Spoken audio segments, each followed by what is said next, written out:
Assalomu alaykum azizlar.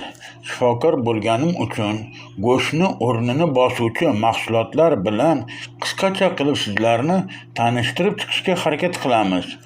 Go'shtni o'rnini bosuvchi mahsulotlar haqidagi ma'lumotlarni to'plash uchun meditsinada o'qiladigan kitoblardan Ibn Sino, Akademik Karimov, professorlardan Gadayev, Sobirova, Shayxova va boshqa professorlarning kitoblaridan foydalandik. Go'shtni o'rnini bosuvchi mahsulotlarga. Birinchi, no'xatni tarkibida 20% gacha oqsil moddasi bor. 8.3% gacha almashtirib bo'lmaydigan aminokislotalarning 7 xili va 13.6% gacha almashtirib bo'ladigan aminokislotalar bor. Struxin, как правило, питается 1986-yil 134-bet. Karimov xalq tabobati va ilmiy tipda qo'llaniladigan shifobaxsh o'simliklar 1993-yil 136-betda berilgan ma'lumotlar bilan sizlarni tanishtirib chiqamiz. No'xat tarkibida aminokislotalar va oqsillarni ko'p saqlaydigan mahsulot hisoblanadi. Eng ko'p miqdorda kraxmal bor. Bundan tashqari ovqat tolalari, lipid va uglevod, ya'ni xalq tilida qand bor. No'xat makro va mikro elementlardan kaliy, kalsiy, temir, magniy, rux, fosfor, selen, oltin gurt va boshqa elementlar, vitaminlardan vitamin E, vitamin B gruppasi bor. Demak, no'xatni tarkibida oqsillar va makro-mikro elementlarning ko'pligi uchun ba'zi olimlar go'shtni o'rnini bosadi deb hisoblashadi. Endi go'sht bilan no'xatni farqi haqida suhbat olib borsak. Birinchi, go'sht tarkibida xolesterin bor. No'xatni tarkibida xolesterin yo'q. Xolesterinning organizmga salbiy ta'sirini hamma yaxshi bilgani uchun bu to'g'risida ma'lumot bermadik.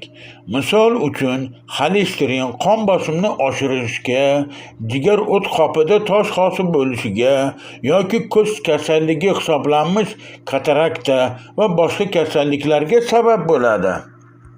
Ikkinchi, go'sht tarkibida kletchatka yo'q. Chunki kletchatka organizmga so'rilmagani uchun go'sht tarkibida bo'lmaydi.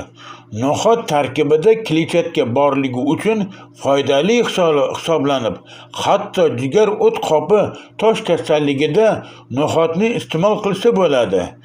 Ibn Sino fikriga ko'ra, go'sht o't qopidan o't sug'ligini ajralib, 12 barmoqli ichakka tushishini kamaytiradi. No'xatdagi kletchatka esa o't suyuqligini ajralib 12 barmoqli ichakka tushishini yaxshilashiga sabab no'xat tarkibida 3.9, 5.7% gacha ovqat tolasi, ya'ni kletchatka bor. Bunday misollarni ko'plab keltirish mumkin. Yana bir ishonchli ma'lumotlardan biri vegetarianistlar, ya'ni go'sht iste'mol qilmaydigan insonlar ham borligini unutmaslik kerak va vegetarianistlar sog'lom va baquvvat ham bo'lishadi.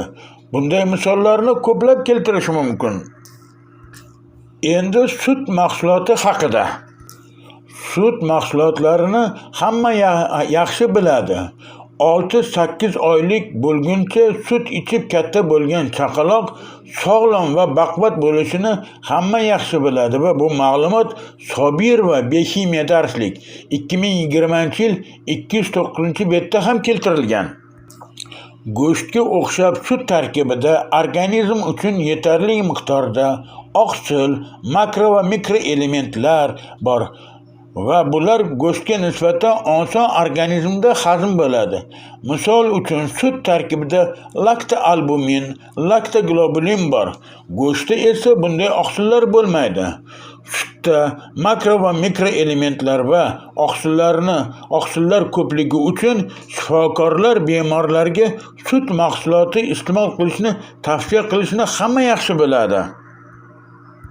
Misol uchun, disbakteriozda xalq tilida ich ketganda qatiq, suzma iste'mol qilishni tavsiya qilishadi. Yana sut tarkibidagi yog', ya'ni saryog' go'sht tarkibidagi yog'ga nisbatan yaxshiligini hamma yaxshi biladi. Isboti, saryoqqa qilingan ovqat parhez taom hisoblanadi.